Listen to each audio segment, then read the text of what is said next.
Alright. For the first time na mahita mo, diri sa probinsya sa Cotabato. Absolutely. Ngani kadaghan, in a rally like this, ngani kadaghan, my God, historical beauty siya. Yes. Diba? Exactly. Anyway, una ganito, dahil na may script niya. Well, okay. May gabi usap sa tanan. Usa ka pula sugad sa pagpahug sa atong kapaligong YouTube. Sa usa ka pinakamayong tao nga nahitabo sa Pilipinas. Yes, the man who brought about real change in the country. Ang tao nga nipagtang sa drug addiction sa Pilipinas. Some died in that war, but millions of lives were saved. Tama? Diba? Millions of lives were saved. Tama, Dringasay? Dringasay! Well, aside from that, Idol Manoy, siya lang ang president nga nakalimpyo sa Pasig River. Correct. Nakapanindod sa Manila Bay. Correct. O naghinlo sa Boracay. Tama! Yes, too many para i-mention, Francis. Like ang pagtanggal sa Tanimbala, sa Naiya. Can you still remember that? Diba, tungkol sa iyang time, natanggal ang Tanimbala sa Naiya. And making it one of the most improved airport in Asia. And right now, it's the state-of-the-art na airport sa Clark, Pampanga. Yan ang trabaho. There are more. Too many to mention here.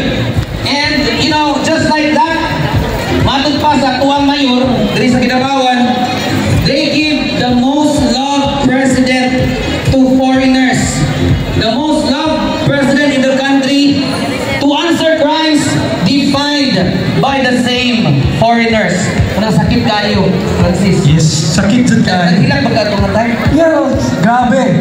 Murag 1 week dyan ko nga wala ko nga bago ko lang na-recover. Hindi ka na po ka-recover. Nakakuha na mo na-recover. So sakit dyan siya. Sakit pa siya sa mabiyaan. Sobra ba? Sakit pa siya, nabuwagan ka sa uyap. Yes, tama. Well, anyways, speaking of our city mayor, before nato siyang paistoryahon, ako unang pangutanon, kung andam na ba ang ibuong katauhan sa Kinabawan o probinsya sa Cotabato? Andam na ba ba? Isa pa, andam na ba ba? O andam na mo? Patung na ko sa inyong mga shaggy! Tumayong og Duterte, tumagbog, bring him home! Okay? Duterte! Bring him home! Duterte! Alright. So okay, daghang salamat. Di na nato patugayan na Idol Manoy. Yes. Ato nang i-welcome ang amahan sa atong syudad sa Kidapawan para buhatag sa iyang welcome address. Ready na ba siya? Oh, she's so much always ready. He's so much ready. Mga higala, the one and the only Mayor Jose Paulo Evangelista.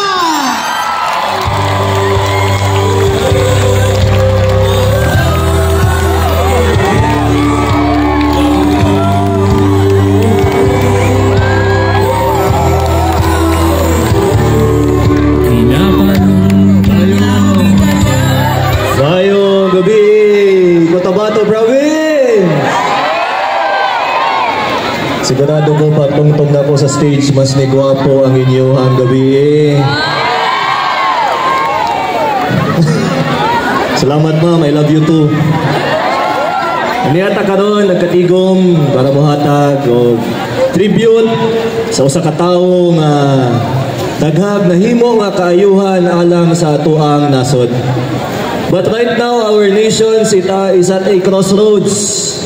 Nagagapangutan na unsa naman ning Pilipinas. Naabay pag-asa nga mabag-o ang mga direksyon sa atuang nasod, sa atong probinsya o sa atuang mga syudad. But the answer is yes, because we are nearing a decision point. If the people want to have a better Philippines, we should elect better leaders for our people. We should select the best leaders possible who live up to the standards and principles of our former President, Rodrigo Roa Duterte. O di na nako padugayon, it is in this context that I welcome all of you. Gina-welcome kamo diri tanan sa Kidapawan City. Kauban amo ang Vice Mayor Melvin Lamata Jr.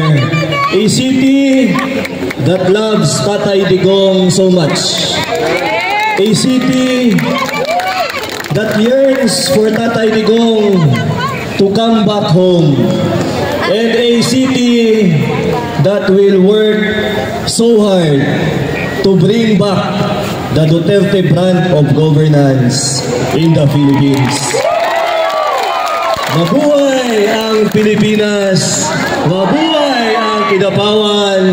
Mabuhay ang Cotabato Province! Mabuhay si Tatay Digong! Daghang salamat! Maayong gabi kanatong